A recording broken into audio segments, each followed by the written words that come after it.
Humanity's most toxic personality, CP. Whoa.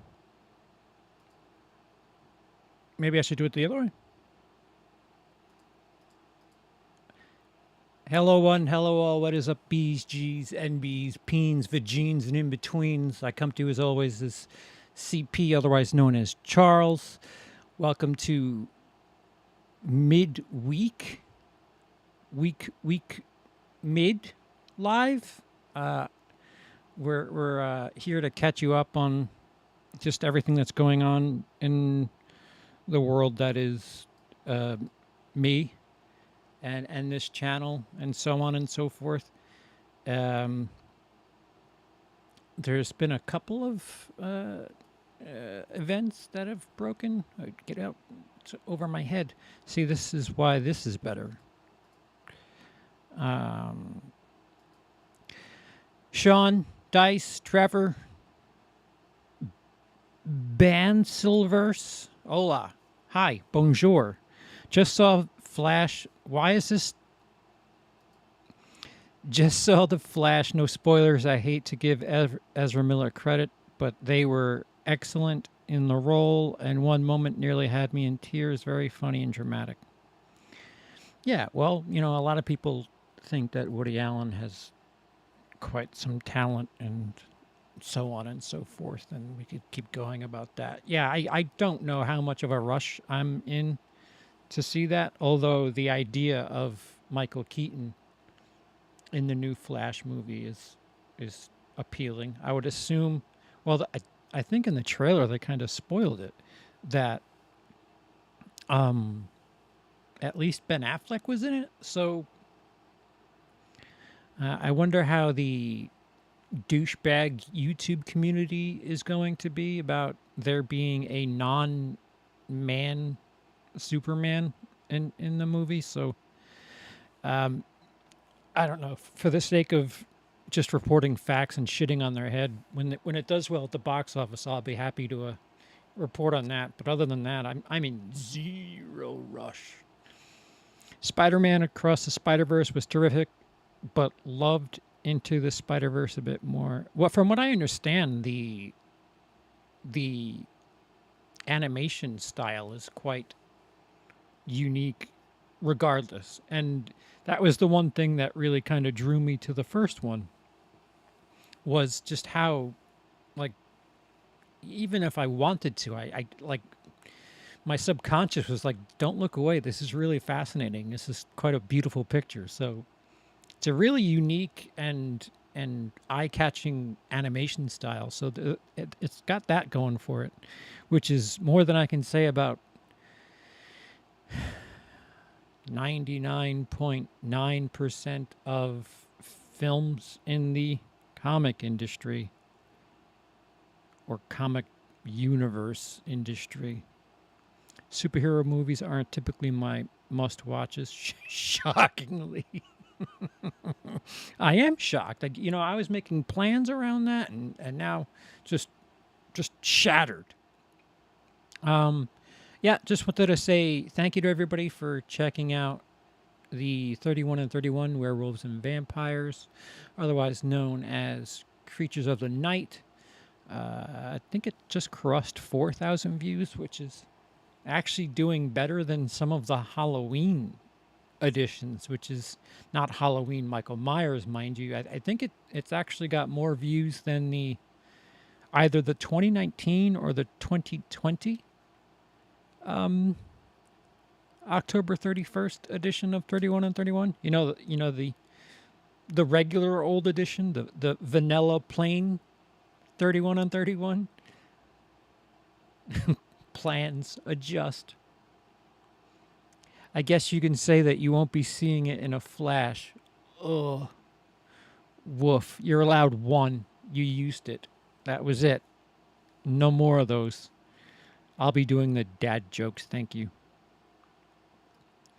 The debrief is going to be very fun. That it will be. John Wick 4 is my favorite of the year. I haven't seen that yet. I'll catch you up on the two movies that I did see since I last spoke to you live. One of them was the Hulu exclusive White Men Can't Jump, which of course is a remake of the Woody Harrelson Wesley Snipes street ball classic.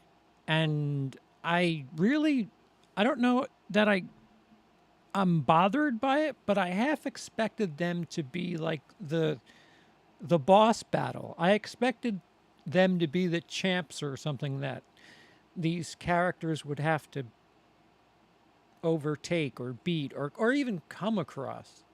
And I set it up so much in my own mind canon that when they weren't in the film, I was like, what? Oh, I got myself all hyped up over my own idea, and it didn't come to fruition. But I had fun with it. Jack Harlow is hysterical, and for anybody who says that you can't do certain types of humor in today's day and age, I say watch White Men Can't Jump. There's a bunch of roasting in both directions for typical white guy stereotypes, typical white girl stereotypes, black guy stereotypes, black girl stereotypes. There's a joke made where the two of his the basketball player, one of them, they changed it up a bit. It's a lot less hustling, and it's a bit more about these characters that both have a past in pseudo professional basketball. I don't remember his name. I only know Jack Harlow's name because I remember him hosting SNL.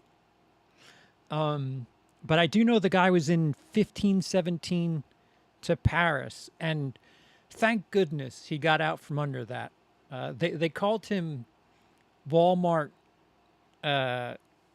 Kevin Wade, I want to say, and he does after they said that, I was like, oh yeah, look at that. But it was a good time. I had quite a decent time. I had no expectations. It was just there. I watched it and thought it was perfectly sufficient. It is, it's not like the original was some sort of just epic that needed to be overcome. It is to this generation what that was to that generation. There's no like Jeopardy storyline. It's very it's unique. It's similar but not the same. Some story beats are the same. When they're hustling a group of guys, like the big scare moment in the original was a guy went and got his gun. They did that one better by a considerable amount, but I don't know. You could thank Elon Musk for his appearance on Joe Rogan for this little exaggerated one-upsmanship. But other than that, I thought it was fine. I got semi choked up, which I can certainly not say about the original. Woody Harrelson and Wesley Snipes certainly are two very good, especially Wesley Snipes back in the early 90s. Very good comedic actors, and they worked off each other really well. And I wouldn't say that about this new one, but it almost plays into it a bit. Like that, there's a bit more of the otherness to it, and the Jack Harlow character is he's mocked a bit in the beginning, and there's certain things that they do that are just shrugged to the side that aren't exactly legal, and these are two flawed characters.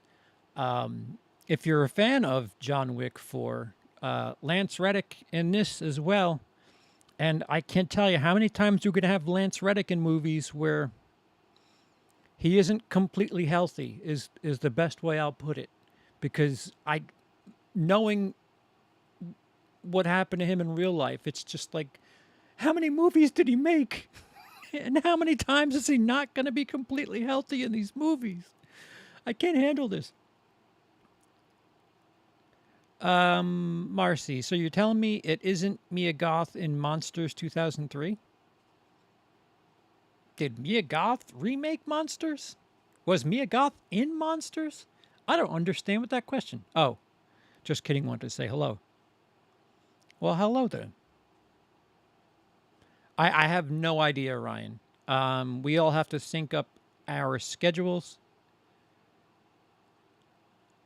And Sean spoiled my next bit of information. Yeah. There's that. I saw Fast X, which you can read my spoil laden review of Fast X on Letterboxd. Same name as here, WILIscredia. Ooh, I hear a funny noise. That's a little late to the party, isn't it? That super chat was a weird.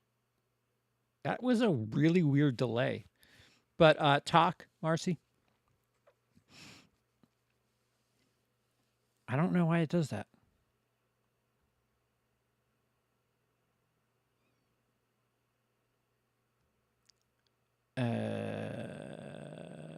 Charlize Theron like Mia Goth and Monsters. Really? I mean, they lacked serious eyebrows. That's probably the only similarity I'll give you on that one. But speaking of Charlize Theron, Fast X is a fucking donkey show. It is an absolute carnival ride of silliness. I'm going to spoil a piece, even though it finishes the first act. What's his face? Aquaman is in it. Jason Momoa, and he seems to be the one that realizes what kind of movie he's making. This is the biggest budgeted globalist Canon Films production inspired I've ever seen. It is so silly. It fits so perfectly in the Canon Films of the 80s, but not the Canon Films that doesn't know how to make a Superman sequel. It is like the Canon Films that just, yeah, we're going to have Chuck Norris save terrorists, well, not save terrorists, but save America from terrorists at a mall. At Fast X, at the second act crossover, they have a bomb go off at the Vatican. And that is how you kick into the conflict of the movie. I remember laughing audibly. I haven't laughed audibly like in cynicism in a very long time. But they had a street race in Brazil shortly after the bombing of where the Pope lives, the Vatican in Rome. And it's just like, wait, why are you doing this now? Blowing up the Vatican is something that you could probably close with, if not have it be like your climax. And it's not. And then there's like 7 or 8 other action set pieces and events that happen throughout this movie. And the thing that I just cannot stand about the Fast series is nobody dies. People magically happen to, you didn't see me die on camera, so I'll see you in the next one. Everybody, like, there's like 15 characters in this. It's like an episode of Lost. There are so many people that I swear at least 5 of them have died twice already. And they just keep resetting and I mean, shit. With all due respect, there's actually Paul Walker, who's literally dead, actually has considerable screen time in this movie. I mean, it's good to know for his estate that I believe he does have a child or a few. So, that's awesome that, get some money for them on his old work. But they just keep, you know, restoring all of these characters. And the problem with that is anytime somebody's in danger, it's just like, oh no, they'll be back next time. There's no stakes. Like, how am I supposed to really be concerned for any of these characters when they're constantly coming back? I mean, hell, Paul Walker's character, Brian, who was written off screen at the end of 7, is still getting screen time here at 10. I mean, Star Wars, for fuck's sake, after Carrie Fisher died, they said, no, we're not gonna do anything about that. They wrote her death into the storyline, and she had a on-screen death. I don't like I understand both cases, like, keeping his legacy open for the sake of the legacy of Paul Walker, but at the same time, it's a little tactless when you're making a movie about cars that do ridiculous things and these people keep surviving, and you're paying homage slash keeping a character in where the actor in real life died in a car accident. I cannot help but feel a little nauseous when I see stuff like that. And it's just like, man, if only he was just his character in the movie that they keep reinstalling in this series. Just write him off. Write him off, have him killed off screen, or don't talk about him anymore. Stop showing the sister. Like, what is the point of all this? Again, if you're trying to help the estate out with some back end money, that's neat. But as far as storytelling is concerned, it's shitty. The Fast and the Furious franchise is literally a big budget CW soap opera. Wait, what? What did? I didn't see what. There's 2 Aquaman in it. Alan Ritchson, who also played the character on Smallville. Thought that was neat. Didn't even register. So what does the smoke of a blown up Vatican signify? We're going to need a new pope. Holy smokes. They made family bigger with the best villain of the series. Yeah, it's just constantly family. And like the theme of the movie is do whatever you can to protect family. But at the same time, family just doesn't mean blood or people that are, married or a significant other of blood relatives. They're people that stick their neck out and do good things for you. So the idea of family is just so wide and grows ever so larger with each movie, where it's just like, yeah, fuck all of Rome. I've got a family member that's in trouble. And it's like, greater good? Stakes? Any of this? Making the difficult decisions? You have Jason Momoa, who's just doing cartwheels and acting like a cartoon, like made for TV version of the Joker without any of the, I don't know, nihilism. And he's just having a blast, and he's saying and doing the things that we as an audience are like, come on, what is this? and he's our embodiment in that movie. Meanwhile, you have Vin Diesel, who's trying oh so hard to, I don't know, retcon his character from the first 4 or 5 movies. It's like, dude, you were a basic gangster in the first 3 movies. You were stealing televisions and shit from trucks. It was Point Break. Remember Point Break? That's what your movie was. It was a modernized Point Break with nitrous. And now he's trying to make it seem like Vin Diesel's character is something of a unstoppable great person that everybody has heard about and does goodwill for. And it's just, Vin, if you're not using your I Am Groot money well, that's on you. Stop having your self fan fiction with all this big budget around you.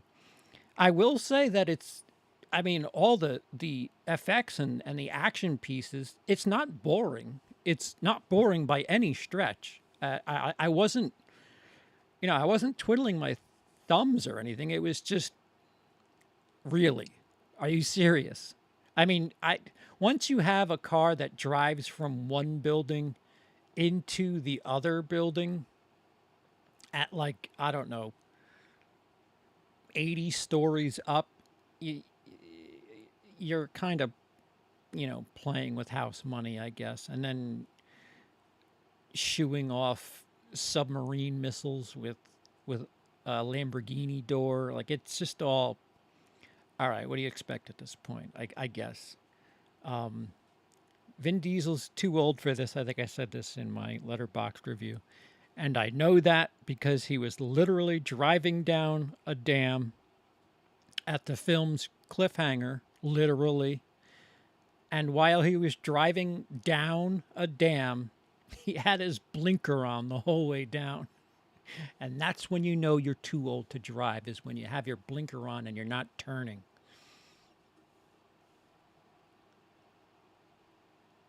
I thought he was like a silly version of Heath Ledger's Joker. Yeah, that's the closest comparison I would make. He was, you know what, seeing him like that, I really wish he would be a Riddler character in a, I don't know, future Batman. I know he's Aquaman, but like, he had fun messing around with people, and like, he certainly wasn't taking it nearly as seriously as Vin Diesel was.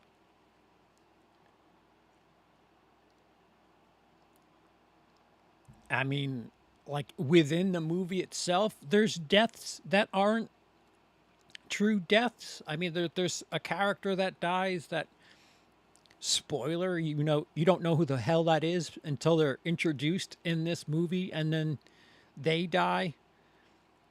And the other person that, like, it's just so much to keep up with. Can somebody make a list of how many times people have died and been written off and have returned in the Fast series? Also, if you're going to watch Fast X and expect an ending, don't. Like I said, there's a literal cliffhanger. John Cena, I think, could be an equal silly moron to Jason Momoa's. Not quite as much fun was he having, like Yoda I speak, but he was hamming it up a bit. It was cute, but that wasn't the character that he was in the last movie. Like, it's just consistency. Just consistency. Right. So those were the 2 movies I've seen recently. I tried to start watching Evil Dead Rise. I watched about 20 minutes of it, and I'm just Not really ready for that just yet. There's a bunch going on personally. You've seen boxes behind me in the past, and some packing and shipping will be happening very soon. Shipping a bunch of stuff over to England, as Sean so eloquently, um, I don't want to say spoiled, though it's not really that big a spoiler, but major shift that was kind of expected is on the forefront. So, certain tools that are at my disposal will not be for much longer as they are being shipped across the pond. I will probably fly out there in about a month or so to follow that stuff and make sure it gets there all right. And yes, it will be insured this time. So if they manage to lose everything or some things or whatever the hell they want to do, at least we'll be protected by insurance. Granted, there's some things that are just like there's stuff that I lost last year at Heathrow that is just, it's priceless. There's stuff on hard drives, like stuff footage from Emily and I hanging out in 2019 that just gone. Like you don't put a price on that. You can't refilm that.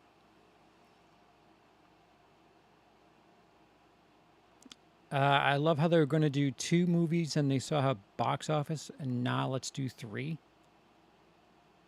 And the funny thing is, Avatar got pushed back. Airport Jail is waiting for me. I would not be shocked at this stage if, like, it just seems like a thing at this point. The problem is it's such a trip from London up north to where Emily is.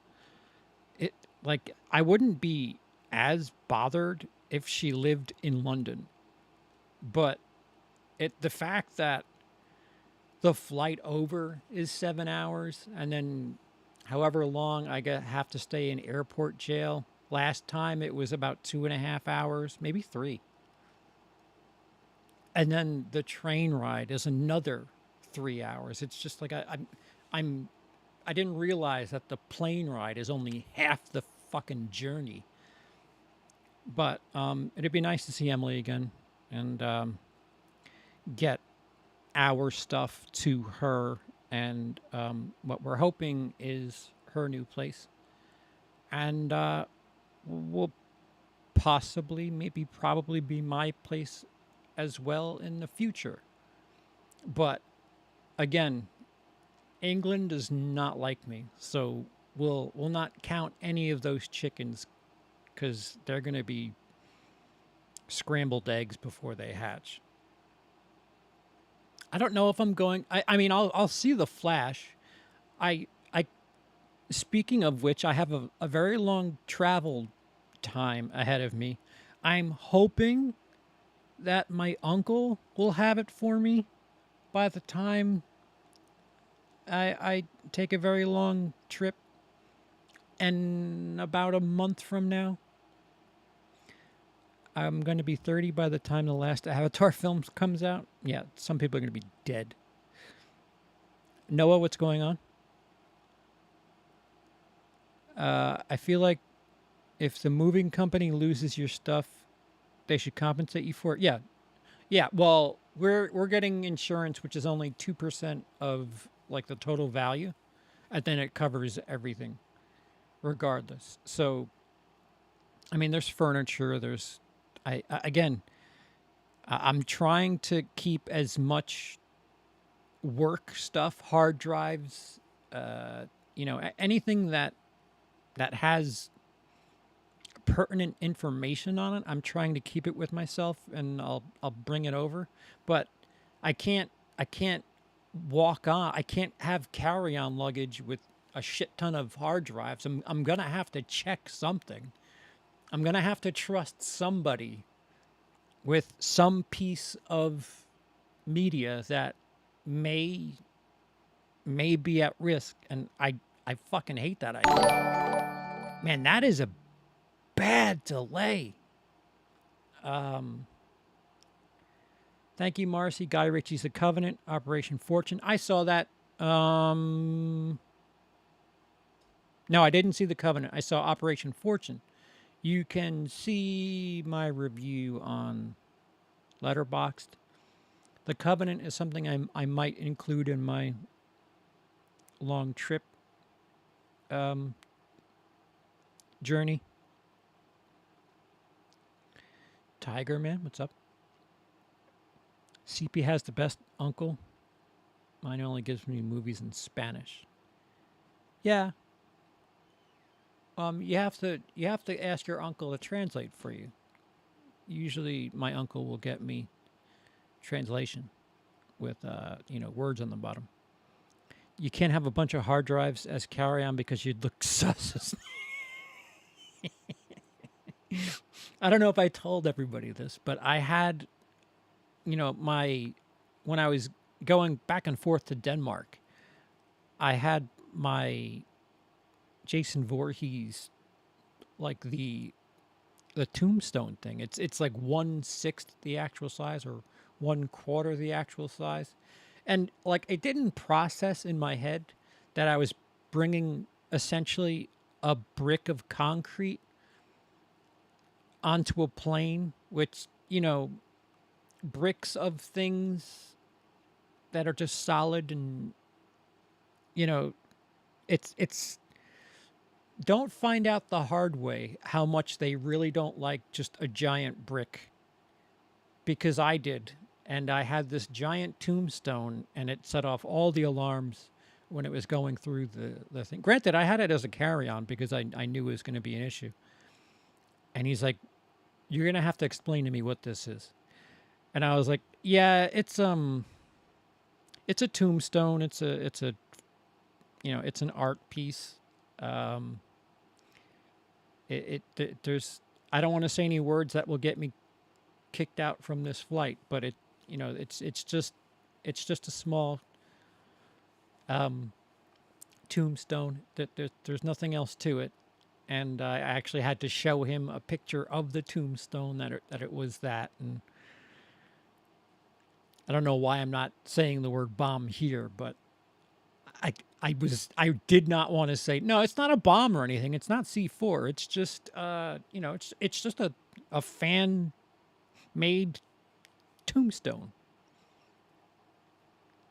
How long is that going to take? Hey Nikki, how are you?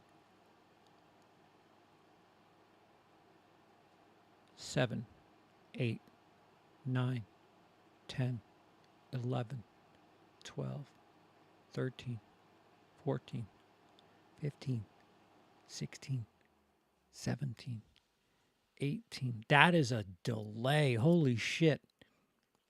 What is the movie I've liked the most this year? It's Mario Brothers, which I haven't seen anything. I think I've only seen like 15 movies this year. It's been a rough year. But I will say that I was shocked. I was pleasantly surprised with White Man Can't Jump. More so than Fast X.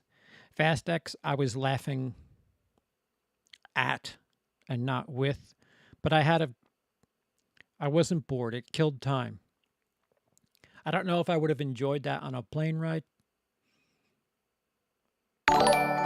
That had to be a minute.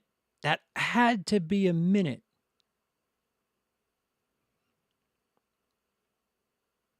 I told you the super chats and things were delayed. I didn't realize it was like a minute. That's insane. So, recently, my output will be sporadic, if not over on Twitch. I'll probably playing Call of Duty when I can. I don't know if we're going to be able to get the debrief for 31 on 31. I will say that like it's no surprise that all four of us are all over the place. The averages are going to be quite interesting to watch, discuss, and go over. I think it's the first time all of us had separate bottoms and all of us had separate ones. It's interesting. It's quite interesting. And the fact that Twilight isn't a unanimous 31 is just hysterical. It's fucking priceless. But yeah, it's a bit more of an open field as far as who disagrees with who about what and for what reason, and it was interesting. And again, whoever has problems with it, you guys voted for it. So, only a third of it, but you guys took part, and no complaints because you had a chance to vote for other stuff. And Abraham Lincoln Vampire Hunter was somehow selected.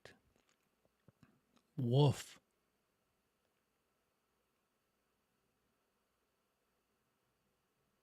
Wait, what? What's going on? I live in Florida, so I don't have anywhere I need to fly to, except for out of Florida. Yeah. I'm trying to avoid that. I'm in Florida too. A flight to Mexico has some good views. Well, you could take a boat to Bermuda. I've been there. I've been to Bermuda. Is Bahamas around there too? All the bees.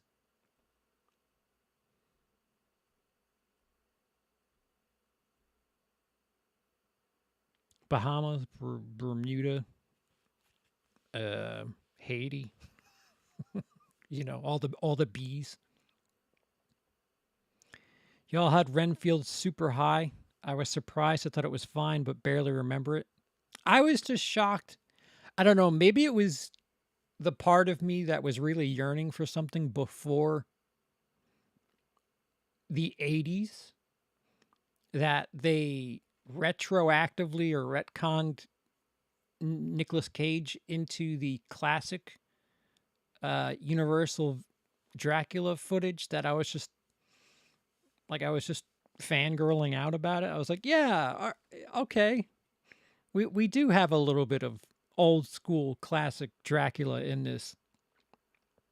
And the fact that no matter how the third act plays out, the fact that we get invested in some people and they actually killed them was fucking badass. And some of the cinematography was rather shockingly good. And the way that they get around the having to invite a vampire into your house, I thought that was incredibly well done, and quite creative. And that was one of the last movies I watched. So I don't know if I redid the list this time next year, it'll probably be totally different. But that's probably the case for everything.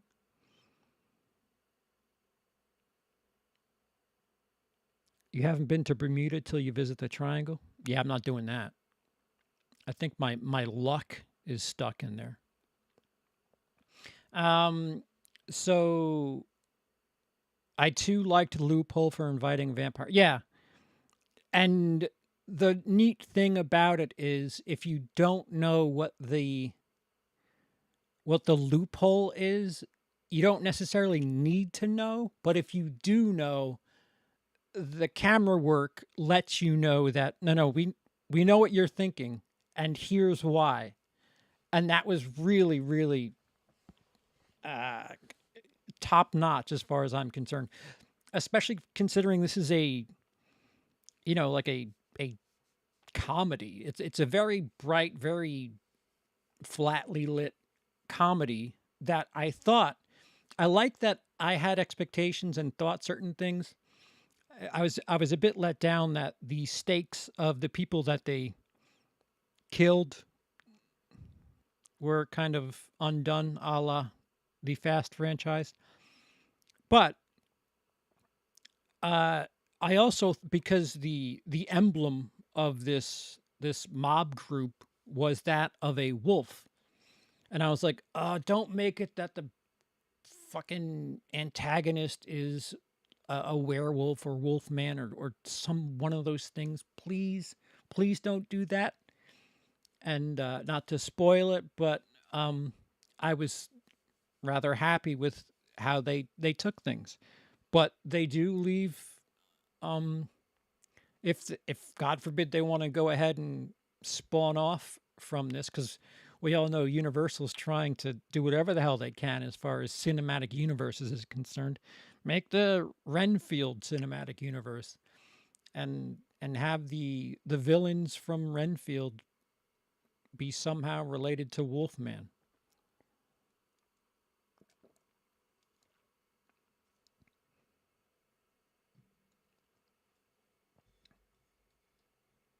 Yeah, the Alcoholics Anonymous, although it wasn't Alcoholics Anonymous, it was people that were in abusive relationships. That whole angle was neat. It's just refreshing. It's just a really refreshing movie. And when you watch 30 movies, and that was the other kind of slap in the face this time around. There were so many different genres. There was like comedy, dry romance, high Twilight. Um, it's not, 31 slashers that all get really old within their first 3 movies. It was a healthy mix of comedy, silly retcon history, uh, just straight suspense thrillers. Um, most of them dealt with just ridiculous. I mean, most movies talk about, immortality and how we're all dying. Thirst, I'm actually glad I had a reason to watch it, which is why I picked it. I picked it so that I could force myself to watch it. I like their twist on vampires without blood and needing blood. What they did to a vampire that needs blood, it actually is quite. I don't want to say it makes it seem more realistic that like they break into hives and start getting really kind of hideous looking. It was very very interesting. And we had 2 films in this 31 that had really really bad priest characters that ended up doing very bad things, doing all of the sins. CP Duper? Okay.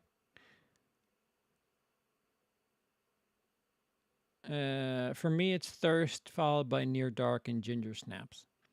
Yeah, Ginger Snaps.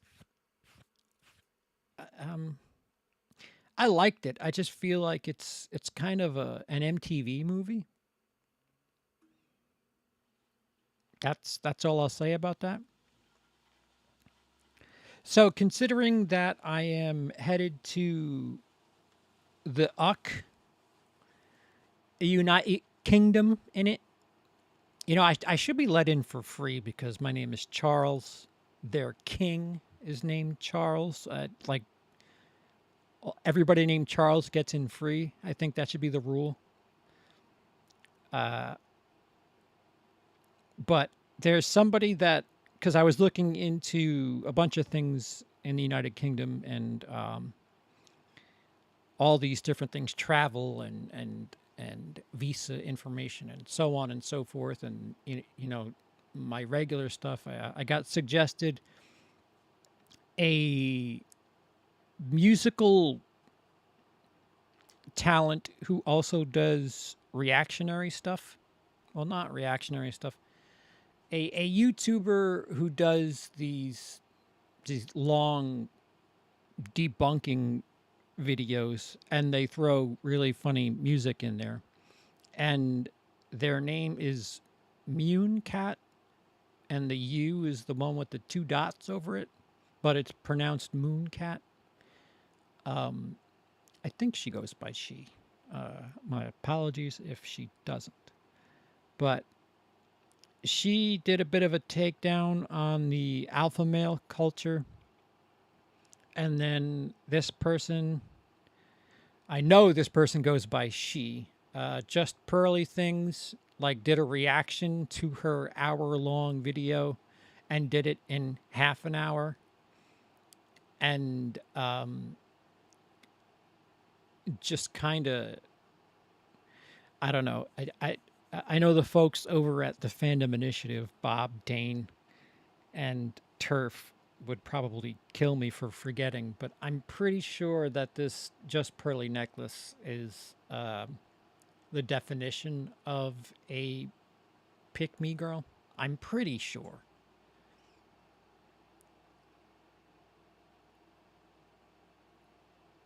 Careful about free stuff from the UK. Thoughts on the Michael Jackson biopic with Anton Fuqua to direct? I don't have many thoughts on things when they're like announced because so much can happen. Teen Wolf being ranked high didn't surprise me. Gen Xers love that movie. It's up there with stuff like Karate. I'm a millennial. Karate Kid in that regard. Yeah, the 80s have a lot of interesting movies that have unique twists on things. So, anywho, this person, Just Pearly Things, her name's Pearl Smith, I think. Well, her name's Pearl, and she's always on like these Chad podcasts.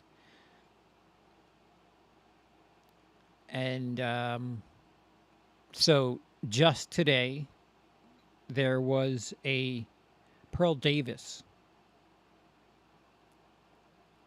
The fuck are you on here babbling about? I'm going to react to a pick me girl debating Ethan Klein because, as Cody knows and has been accused as well, that we're just sexist. And anything we say, whether or not we're laughing and joking and say that we've learned our lesson and how stupid we were when we were younger, it's disgusting. We're disgusting sexists. So I'm going to circle the drain here a little bit. And yeah, so any hoozle, where is it? So by the way, before we get started on this is where Just Pearly Things lives with her parents. So in America, we say people like our 45th president were born on third base. It's quite clear.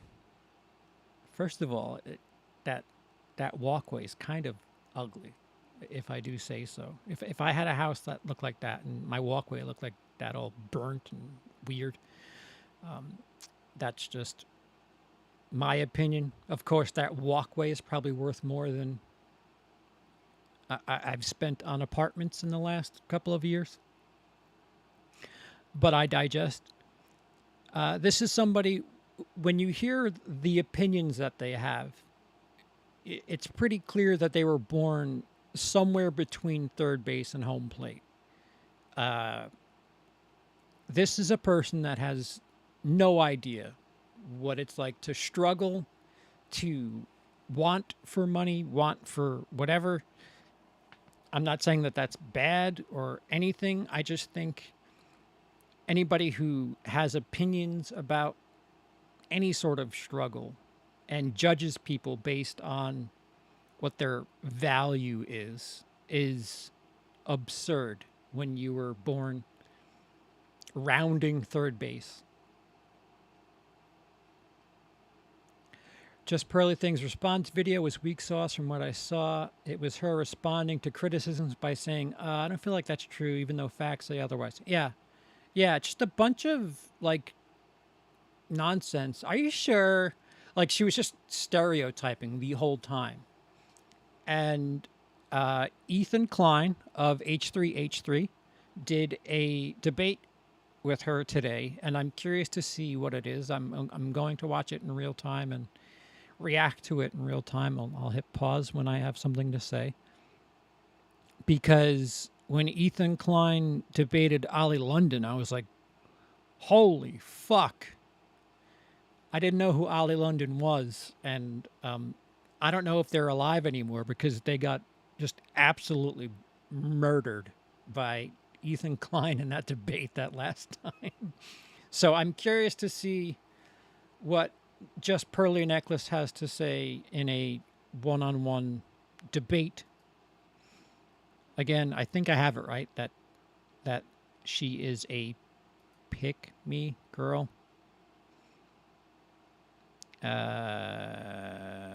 Is it this? It is. Not a huge fan of Ethan, but a few times I was like, get it, Ethan.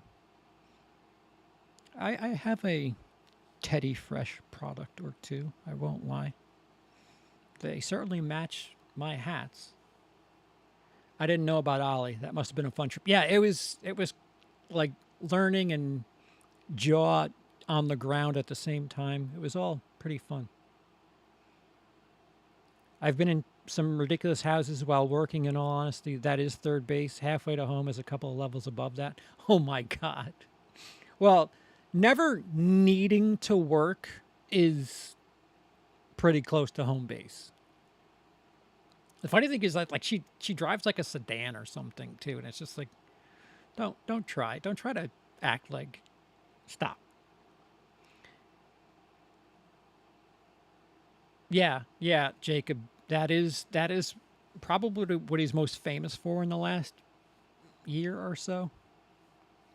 Ollie's life has been controversy, so there you are. All right, so let's get into it. Pearl Davis of Just Pearly Things and Ethan Klein of H3H3. VPN, thank you. You look. All right. Oh, so- Jesus. What is that? Thank you. What's happening? I don't know. What does it mean? Yeah. There was just crazy audio feedback, but your camera feed looks great. Okay, can you hear me okay now? Yes, I can hear you. All now. good. Hold on Okay, one sec, one good. sec. Yeah, we fixed it. Hi, how are you? Your feed looks good. You sound good. Thank you. I'm Fuck, she good. got How my are mic. you? I'm good. Thank you for calling in. Obviously, I saw your tweet. Is this a trap or a good faith conversation? It's not. Yeah, I wasn't sure which. Well, Yeah. I think this is a good faith conversation. I mean, what would you consider to be a trap? It's kind of like when you walk into an interview and it's like they're not trying to have a conversation. They're just trying to like paint you out to be a certain way, I would Okay. say. Well, if you have firm beliefs and can defend it, nothing really is a trap. If somebody accuses you of something and you know what you think and you know, if you have experience and have reasons to state these things, it's there's no such thing as a trap. Like, if you're a fucking idiot and don't know what you're talking about, then it could be perceived as a trap. If you don't know what you're talking about and go into YouTube videos the way I go into live streams, it could be a trap. What would you consider a trap? Cleavage highlighted with full makeup coverage. Wrong answer. And for somebody who, and again, I'm not going off of just this video because of the Mooncat, whatever,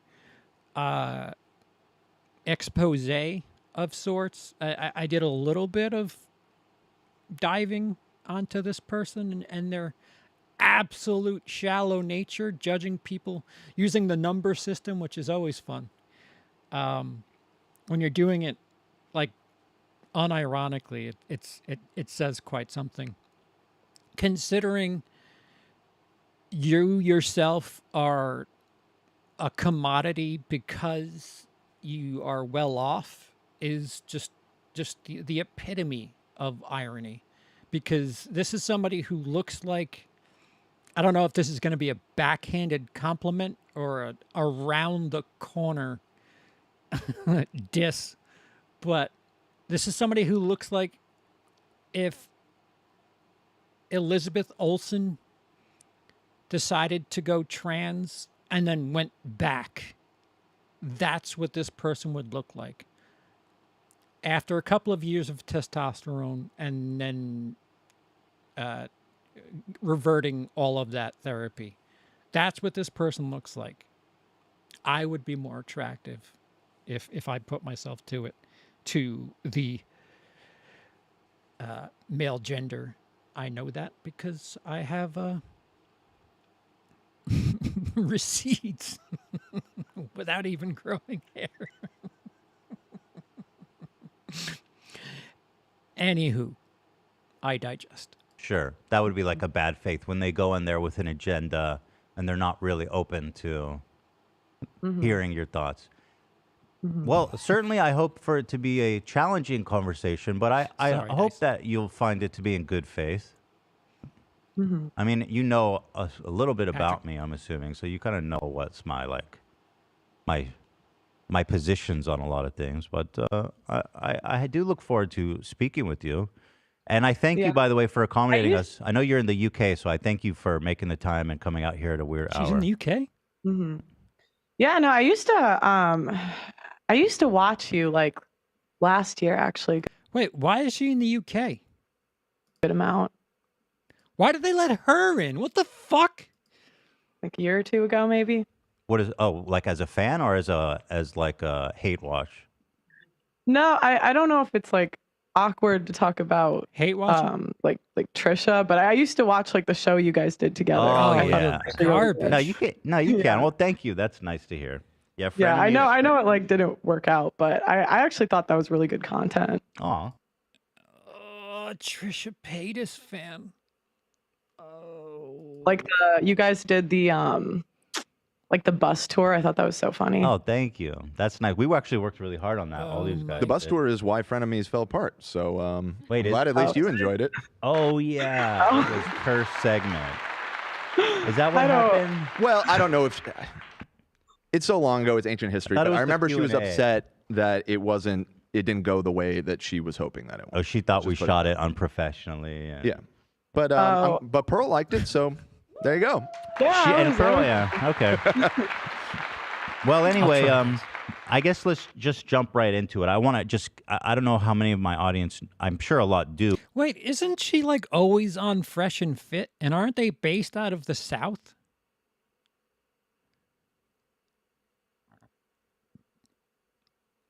Wait a minute. What the hell is she doing in the UK?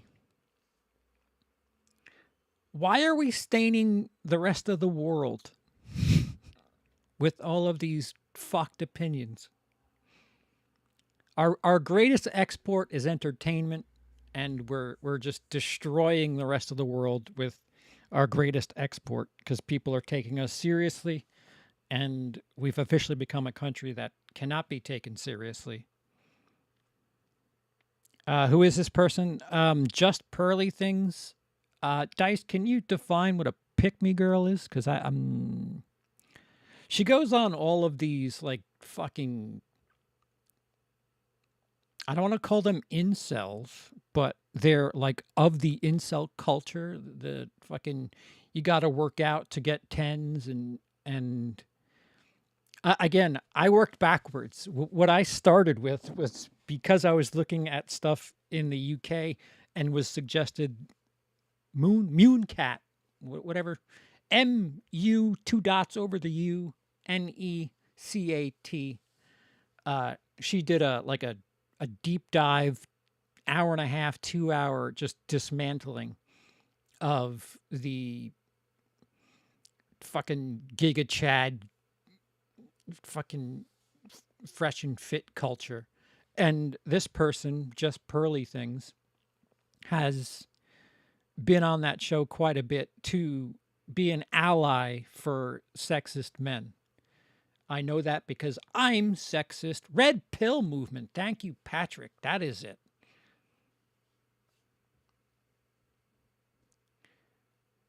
Pick me is a woman who throws other women under the bus. Yes. Yes.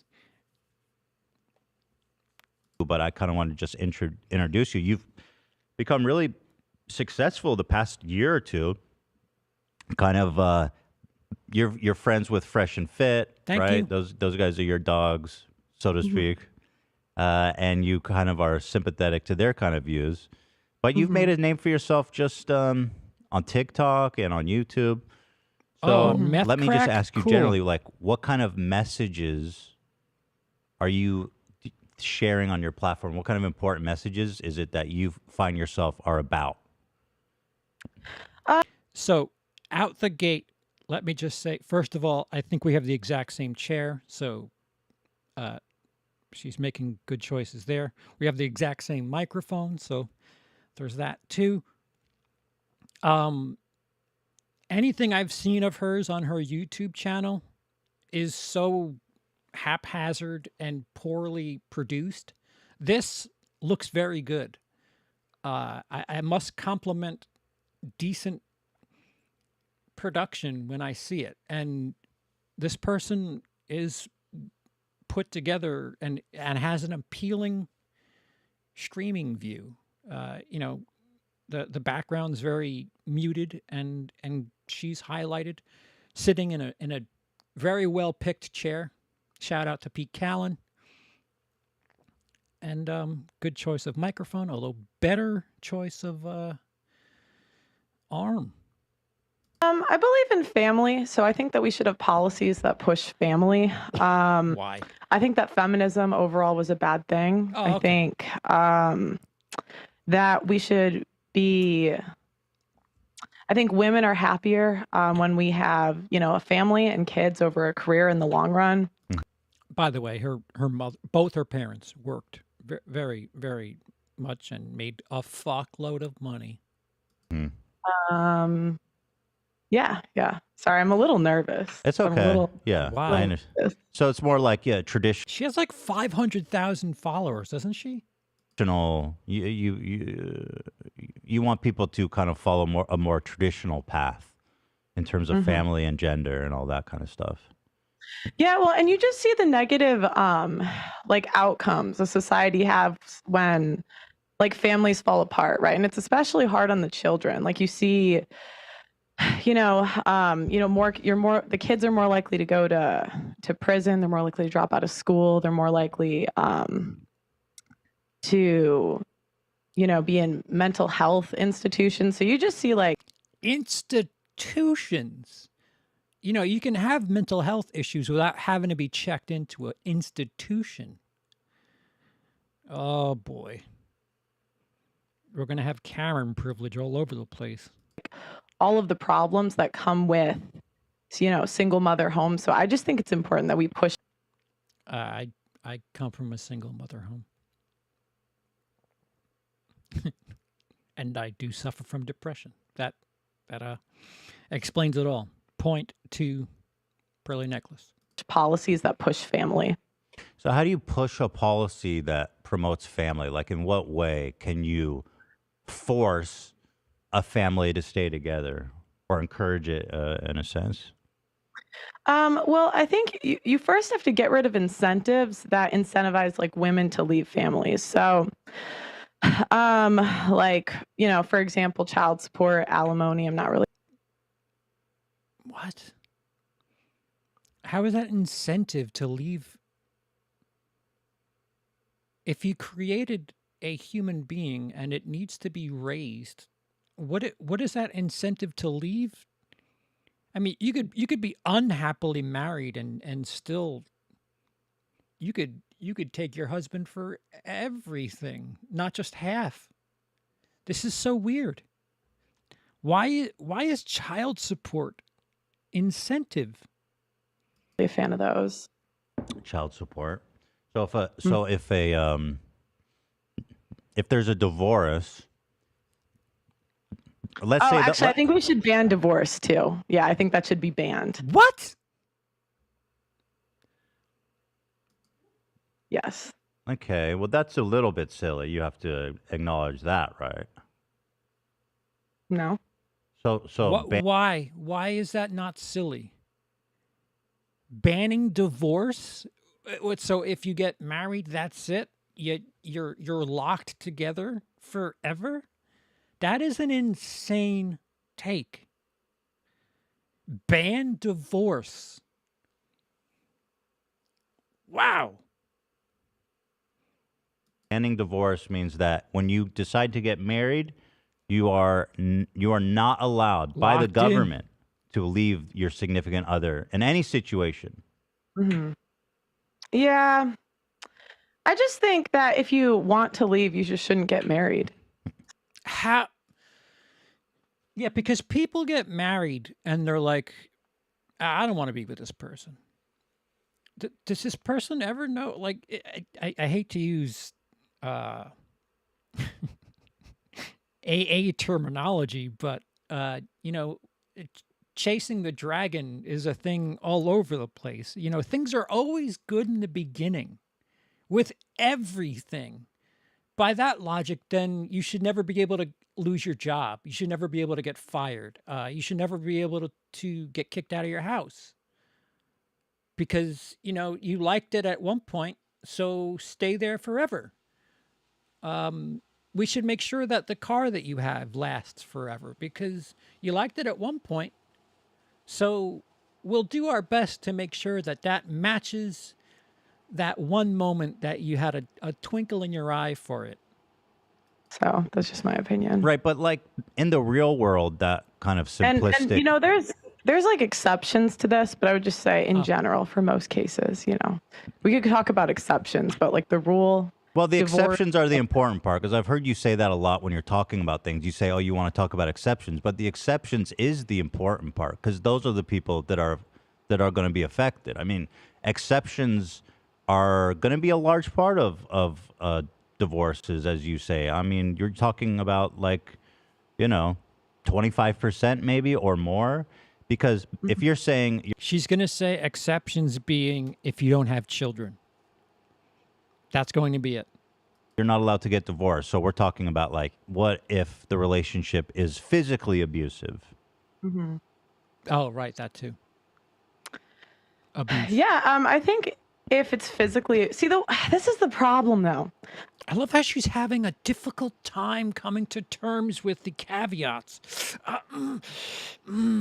Yeah, but abuse, well, you married the person, so you should have known. All right. If it's one-sided physically abusive, okay, fine, divorce. We can allow divorce for those exceptions. But like I've even talked to people that work. But if you guys throw down every Friday and, have a little mini UFC fight at your house, then, fair game. He who wins on Friday cooks on Saturday. That's the rules in my house. Like abuse centers, and they say that the majority of abuse is mutual. So it's not just one side's hitting the other. It's like mutual. So surely that's not every time. I think. Yeah, I know. But it's not healthier either. Troy, I just think that the goal should be to keep families together, and that the goal should be to. That's usually that is the spirit of marriage and family, is to keep everybody together. But things happen. Again, this is that fucking born on third base privilege screaming. This is somebody that has never understood what financial difficulty does to people's opinions of somebody's sexuality, their attractability, how much it inflates other situations in the house. I'm not even touching on abuse, but when you're that privileged, you have no idea. You have no possible idea of the sympathy that you should consider for the absurd nonsense you bring up. Work through it.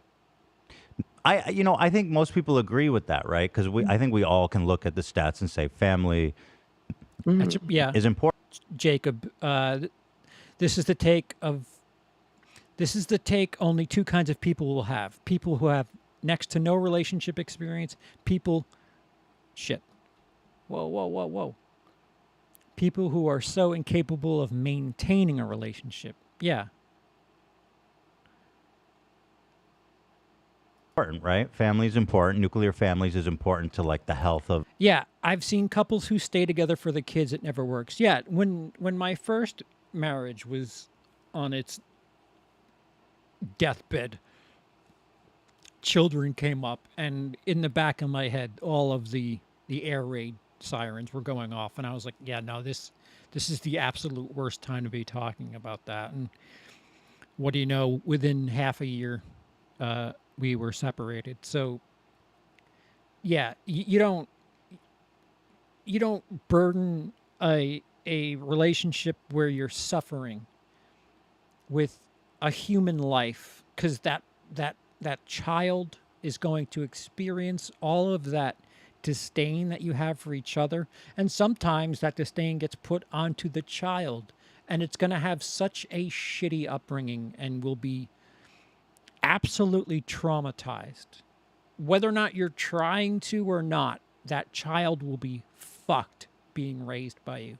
It's a responsibility in its own, but to have a content family is something that you have to work at. Of children growing up in general, I think we can all say that. But when you say something like divorce should be illegal, yeah, we got to kind of suss that out, because that's a pretty extreme claim. For example, in 2014, family violence was the cause of 25% of divorces. So I don't think it's fair to characterize that as some kind of like super fringe example of why people get divorced. Well, but you also have to look if there's incentive structures in place where there's a lot of false accusations in family court. And a lot of people don't know this, that family court is actually it's not based off of evidence. It's based off a balance of probabilities. And there are incentive programs that you get, like in the UK, you get a free lawyer if you accuse your husband of abuse, and it's less. Since she's going off of anecdotes, I have quite a few UK acquaintances, one of which being my significant other. And the UK, which is wild because, Andrew Tate has a house there. They never charged Andrew Tate with any of the crimes that he was charged with. The UK is notorious for their lax nature with abuse. I should keep my mouth shut if I want to try to enter that country again, shouldn't I? Less than 10% of cases are actually like followed through with the police. Sorry, I don't want to move on quite yet. I want to stick on the topic of not allowing people to divorce. So you're saying that you do want to allow people to divorce. Then you don't really believe that. No, I would say ban divorce. Okay, because you just said you would allow an exception in the case of abuse. I hope she gets her way. She gets her like attorney sealed marriage for life, and she gets married to somebody that is only in it for the money and just bleeds her dry and just does not do anything to maintain her happiness. And enjoy the rest of your life is the best I can say to that. One-sided abuse exception, sure. Okay, so how do you prove the one? So then you don't believe in forced divorce, or you ban divorce. Fine. Yeah. Ban divorce except for one-sided abuse. Okay, sure. Except for one-sided abuse. And is there going to be a system to kind of how do you prove that the woman or man? Well, was on the, I think yeah. I think you have to press charges in criminal court, not family court. So only if your significant other is tried criminally are you allowed to leave the relationship. Yes. Tried and found guilty criminally. Yes. For fuck's sake. Otherwise, just stick out of, which is fine if you don't, want to be with someone forever. But I just say stay out of marriage. Right, because when you take... Most people are doing that now, though. Marriage is supposed to be, for better or for worse, in sickness and in health. And for richer or for poorer. It's not supposed to be, when I feel like leaving. Okay. For richer or for poor.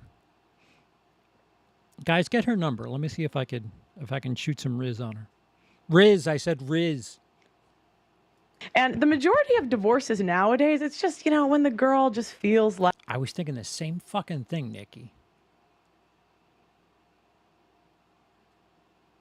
Yeah, dollar store Elizabeth Olsen. Like leaving. That's not true. So and well, it's just not true. I've talked to hundreds of women. That's on not. my show. That's just So, that doesn't prove anything. And even if you look at when no fault divorce was initiated in the 1970, I think it was initiated. I mean, one of the number one reasons was financial differences and irreconcilable. Sorry.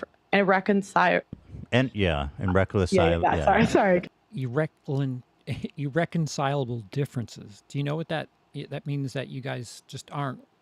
There's no way that you guys are going to see eye to eye. Good dog. But yeah, I just think for the people that don't believe in real marriage, because what is marriage if you can get divorced over damn near anything? It's not marriage anymore. It's something else. Well, I think the reason for that, historically, this emphasis on staying married, right?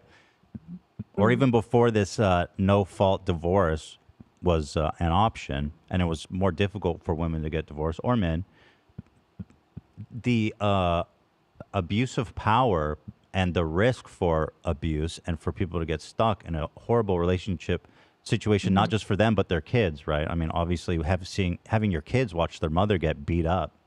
And oftentimes it's going to bleed. Or the kids get watching their father get beat up. Like, it goes both ways. Why does she jump so hard in the other direction? Yeah, okay. Kid watching their parent get beat up. What fucking difference does it make? They're both traumatic. And I acknowledge that. It goes both ways. So both people have a right to, in my opinion, get divorced, because the alternative is one of the partners being stuck and do you think that's the lethal situation? Do you think that's the majority of cases? No. A majority of cases of what? Divorce? Of divorce. 25%. 25%. What? It's 25% based on statistics. No, but that's not what's in criminal court. It's like less than 10%. I love that he's looking at stats. She's like, no.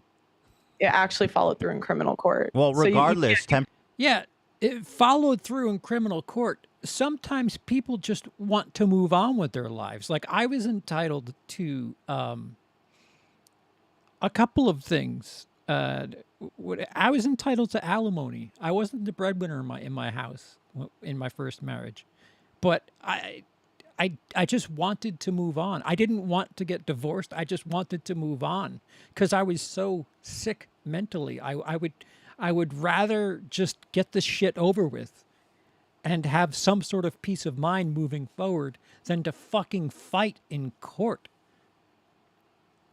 Like, some people actually care about, their well-being and their state of mind and their peace of mind, rather than fucking going through the litigious nature of. And oh, by the way, since this is something that Pearly Necklace never has to worry about, some people can't afford fucking lawyers. That's part of it too. Percent's enough, don't you think? No, I said less than 10% of the abuse cases of the 25%. So that's like... Journal of Family Violence in 2014 found that approximately 25% of divorces in the United States involve domestic violence. Right. But again, that's because the woman says that she was, because they're incentive. Okay, he didn't give a gender. But you're just saying stuff. You're just saying stuff. You don't actually know that to be true. No, I do. How? I do. Like, okay, in the UK, there's a law that you get a free lawyer if... There's a law in the U.S. If you're the defendant, you have an entitlement to representation. How does that? Sorry, but how does that prove that women? In the UK, there's a law that you have to be stuck in airport jail for at least 2 hours every time you visit as a non-resident. I know that because of 100% of my trips through the UK. Are lying about violence, No, because I'm saying that you can't. Okay. You can't prove it unless they go to criminal court, because criminal court is based off of evidence, where family court is based off of a balance of probability. So it means it's more likely that they did it than didn't do it. It's not innocent until proven guilty. Right, but they're not going to jail. It's just to let the abused I mean, you could partner. call it jail when you have a lifetime of not seeing your children. When the You whole could, but like, it's not. community. I mean, you could. I mean, have you spoken to these men? It's like literally their whole community thinks they're an abuser. Now they get to see their kids maybe 3 days a month if they're lucky. That's when you, if you really think you're that innocent, you fight for it. A lot of them are put on. Sure, a lot of them course. are put on. Yeah, right. there's bad outcomes for sure, but Horrible. on the whole, a lot of men zero themselves out during this. They what? Zero themselves out. Like a lot of men commit suicide during. I see. Like, yeah. Is that what zeroing Oh, that's horrible. out is? You know, it's horrible. It's like absolutely terrible. Like I interview these men that are going through this, and then they commit suicide. Maybe it has something to do with your interview. Yeah, I'm sure that's happened, but at the same time, you're saying women are lying about violence, and I haven't seen you be able to prove that. I'm saying that you can't prove it unless you go to criminal court, because family court is based off of evidence. Right, but they're not going to jail. It's just about the welfare of the kids, and the people. It's involved. A crime if you're falsely accusing someone of abuse. CPS takes kids away from both parents on some instances, and both parents bitch and moan about how they're not able to see their kids anymore. If there's a reasonable reason to put the children in a better situation, the state or the county or whatever it is, the child protection services will step in and say, yeah, you're not equipped to do this. Whether or not they do that with one parent or another, child protective services, trust me, as somebody who's dealt with the state quite a bit in the last 2 years, they're very exhaustive with the paperwork that they go through and their decision making. I mean, fuck, when it comes to, like, I'm just talking about like food stamps at this point. You have to constantly check in with them like every 2 months, and they double check all of this bullshit. So to think that they just like take somebody at their word is insane. And so I'm saying there's no, you can't, they only prove it in less than 10% of cases. Yes, Rudy. If their mom had them young, then they're in deep trouble. I don't know why. Okay. In criminal court, because criminal court is based off of evidence, family court is not. So let's just say less than 10%. I'll just give you the benefit of the doubt on that. Still seems like enough to give people the option to leave. And this idea that women... She's such an unserious person. Rather than speaking the flaws in divorce settlements in a nuanced way, her response is, heard her divorce, bad, heard her, unhinged. Yeah, like, I don't know, like, why she's so anti-woman. It's very, very weird. Just leave whenever they want seems a little bit infantile, because people change, right? Especially when people get married young. And Coulter, I missed which does happen. People change. People go through shit. People grow. Ann Coulter looks like a dragon low on nutrients and liquids, and I would say Ann Coulter is far more attractive than this person. If we're gonna go on the flat, surface level, shallow bullshit. I don't know. A lot of the men who end up being abusive, you hear, were one way before they got married and one way after you get married. So I don't think it's fair to say you're just leaving whenever you want, or you should just have to stay in this forever. Yes. Wouldn't you prefer people get married than never get married? Like, I feel like you would be disturbed if, like, only 5% of couples ever got married. 5%. Mm-hmm. I'd rather people got married and stayed married. What the fuck? If people got married and stayed married, the dating pool would be a fucking battlefield. Right, but that wasn't one of the options. I actually don't see a point in getting married with the way that marriage is today, to be honest. So say that instead. Yeah, because again, Outlaw like, marriage, what is it? The average period. marriage is like 8 years. So the average marriage is 8 years and you're done. That's not marriage. Leaving a marriage due to domestic violence and not pursuing criminal charges. If so, let's say that a woman's in a marriage and they have no fault. Oh, is that true? Marriage I'd like to hear more divorce. about that.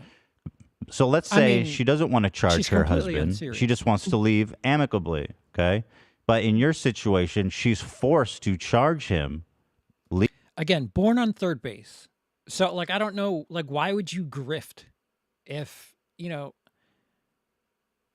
I don't even find it in me to grift, and I could use every dollar possible. So she doesn't need the money. Why is she grifting so hard? Legally, to have a police investigation charge him for domestic violence. Wouldn't that be more damaging to his reputation? Not if he beat the case, because again, it's based off of evidence. But I mean, I think that why would you want an abusive guy walking free? If he's actually abusive, he should go to jail. Right. Shouldn't we agree on that? Right, but it's just not that simple, again, because, like, it's just not that simple, abuse cases, because, you know, and it's not that simple to convict people. I just don't think that men should be punished without evidence. And I think in family. So wait a minute. So abusive men should go to jail. So what about when they're equally abusive? Then both of them go to jail? I don't understand the Candace Owens of gender discourse.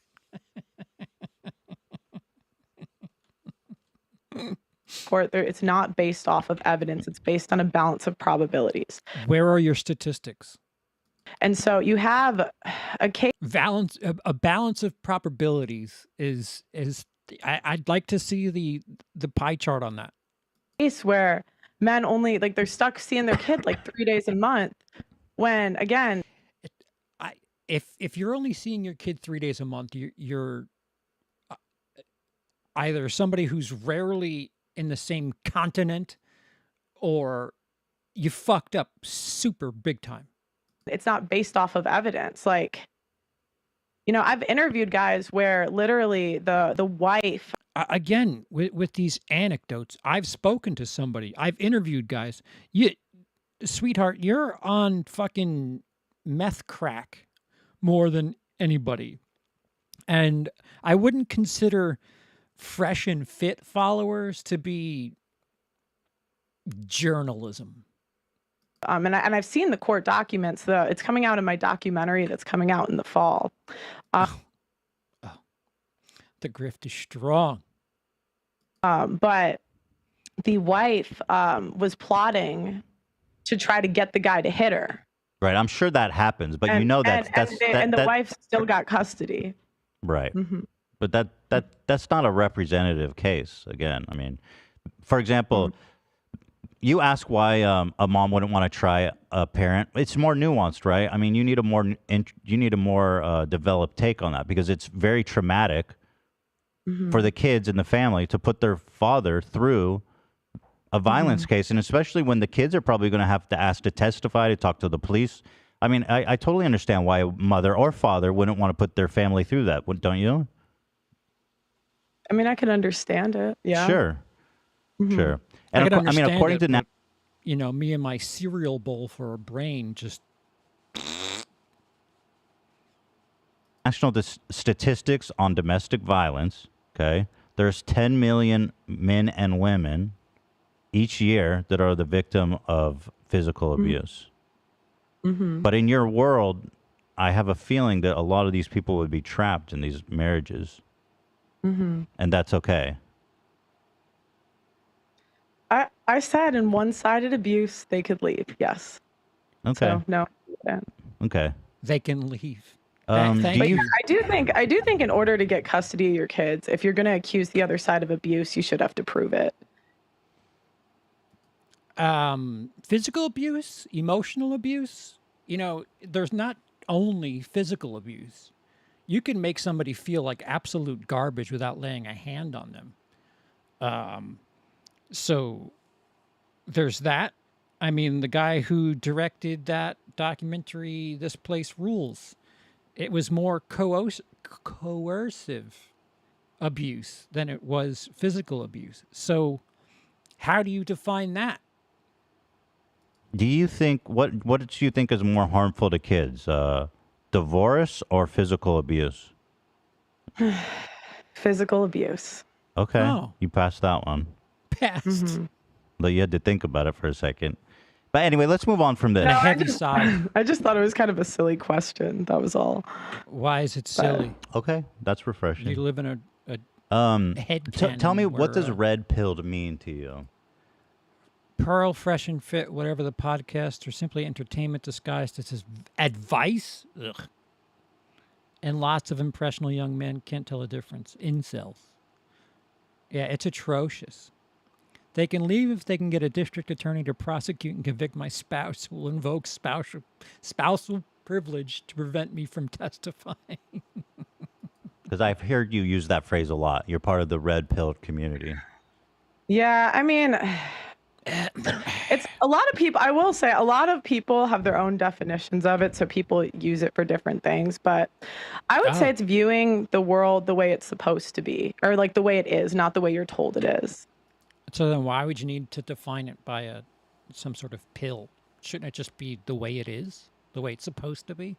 Not red pill, blue pill, or what is it, black pill that they say sometimes now too? So, like, you know, for example, a lot of guys think if they treat a girl nice and give her flowers that, you know, she'll essentially sleep with him. That is because of people like Fresh and Fit. That is that incel grift working hard. And then a lot of guys find out that's not true.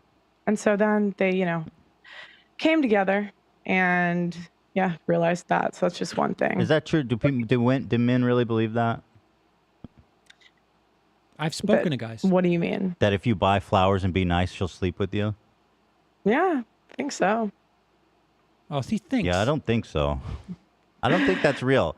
I think that's like a really odd way to describe dating. It's just like men are nice guys and women are. I just think it just seems very cartoonish. Like we're talking about real world stuff, and it's just you can't really. I just think men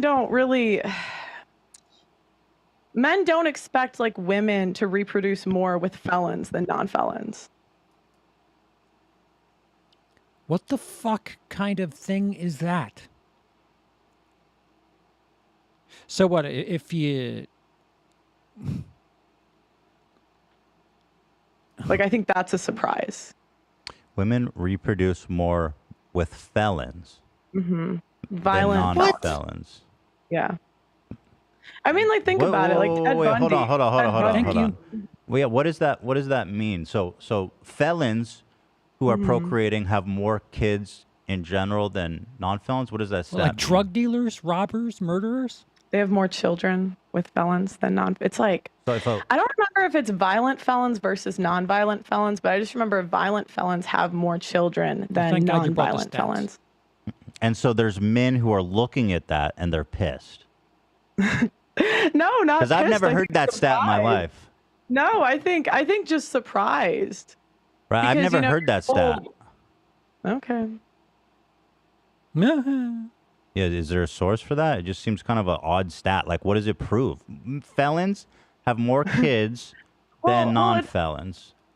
Well, I think the reasoning is because women want a guy that can, like, protect her, basically. A felon? Yeah. That's Why do you think Ted Bundy had, like, love letters? Because he was a fucking sociopath. He knew which buttons to push, you fucking idiot. They weren't attracted to the fact that he was a murderer. They thought he was hot shit. They were shallow. Oh, well, that's a whole different weird phenomenon about women being She uses Ted Bundy as an example. No, but that's the point. All serial killers. That's surprising. Right, it is surprising, but I don't think it's any interesting commentary on the dating scene that serial killers get. Yeah, well, why does Ted Bundy get love letters? So I rest my case, Your Honor. love letters from freaks. You know what I mean? Richard Ramirez did too. All serial killers do. It's because they're famous. The same reason that you're making content on Crack Talk. Because that fucking fame. It's all about that clout. So yeah, but the point is it's one, like, it's not the same for women.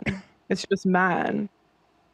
So what is your point exactly? That what does that prove, that felons have more kids than non-felons?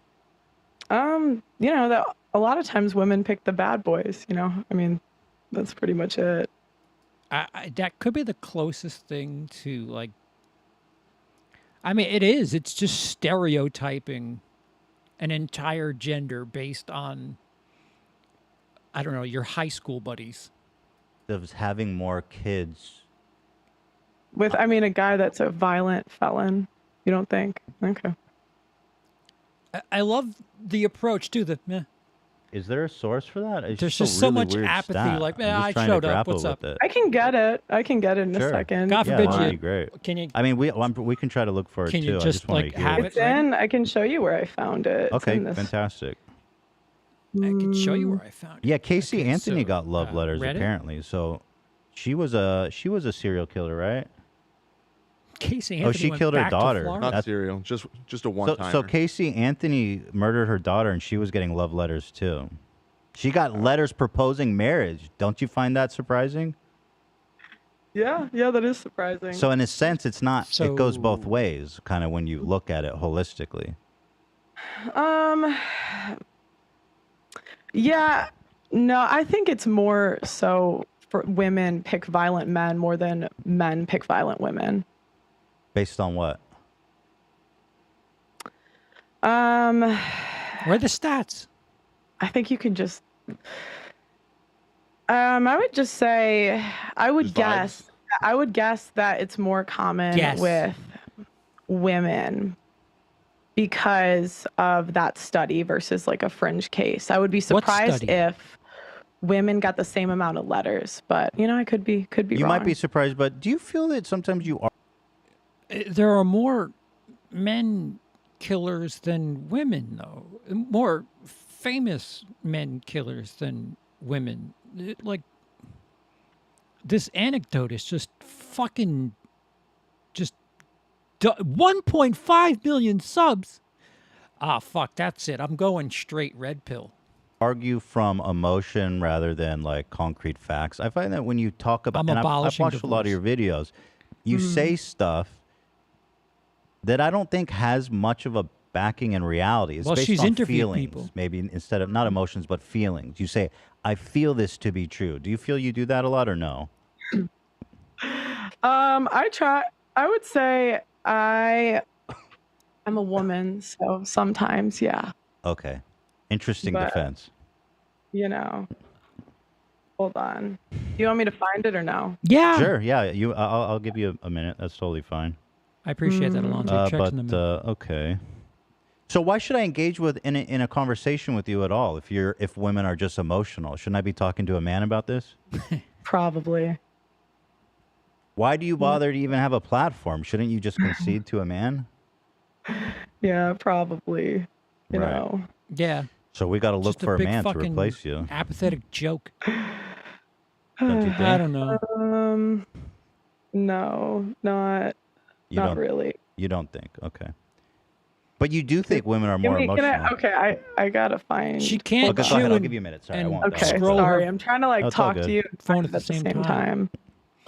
Yeah, I'll give you a minute there. But it's fine too. We can move on. I'm trying to find my study. We don't have to get stuck on it. That was on that subreddit.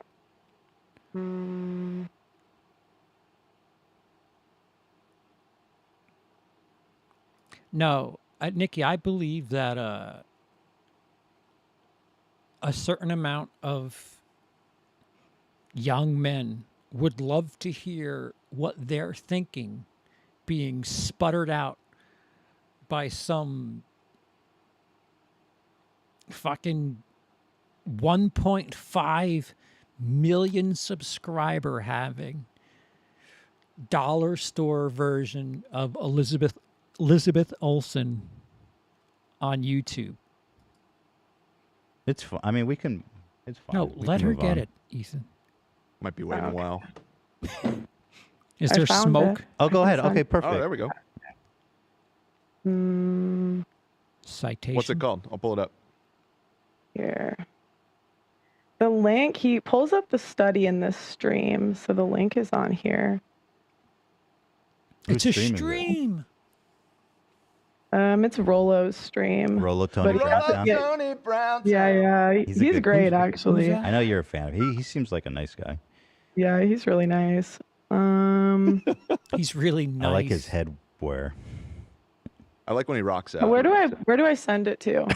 You can send it in the Zoom chat. The Zoom chat, yeah. Or you Oh, could it's just on tell my me the phone. name of it and I can pull it up.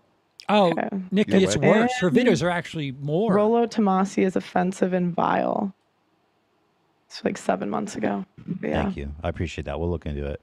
So if women are so emotional, do you think it's bad faith in terms of an argument to argue from feelings and to present feelings as facts? Do you think that's a bad faith way to argue or no? No, I was kind of kidding. I was like What were joking. you kidding about? Well, way to approach it. When I don't know, whatever you were asking me earlier, you were like, Dude, is she high? do you? I don't even remember. You said something like, "Do you think you shouldn't have a platform?" Or like, Well, right. Yeah. Well, I asked and you said, well, I'm a woman. Of course, I'm going to. I asked you, do you feel that you make arguments based on feeling? And you said, yes, I do, because I'm a woman. oh yeah, I was kidding. No, I use facts to back up my arguments. Sometimes I'd say I'm Facts? wrong. Sometimes I think something and it's not correct. But I would say most of my opinions, I try to at least have a basis of fact. Yes. Okay. Some things you just see in reality, right? I mean, like Some things you sometimes just you're see. gonna, yeah. I mean, you can, like some things you just learn from interviewing hundreds of people. You see patterns. Sweetheart, you're not a journalist. Interviewing a bunch of fresh and fit people is not learning anything. You're just in an echo chamber. Right. But sometimes when you interview people, you interviewing specific people with specific experiences, you're obviously going to run into a bias. I'm not doing this intentionally. No, I Amanda. don't think so. Because we do street interviews all the time too. So Street that's like interviews. random people on the street. Okay, fair enough. So so there's the red pilled, which are people who see the world for what it is. And then you have blue pilled people, which I'm assuming is someone like me. I don't want to put words in your mouth. But what does blue pilled mean? People that see the world for how they'd like it to be, I guess. Okay. But I don't talk much about, I guess. This is coming from the person that thinks divorce should be outlawed. It's like blue pill, but yeah. Okay, fair enough. We don't have to focus in on that. So I've noticed that one of the primary focuses of your content is kind of the problems facing men and how there's so much unfair societal pressures or norms or expectations on men. Why is it that you're so Street interviews are a notoriously great resource for making policy prescriptions. Yeah, I can't tell you how many street interviews I've seen with people who were conducting an interview, asking somebody something about the interviewer, and the person who was being interviewed on the street not realizing who it was that they were talking to and speaking about that person as if they weren't them. So, street interviews, just you might as well have a doctorate. singularly focused on the troubles of men? I don't know. I don't know, Alonzo. It casts a shadow. That's all I know.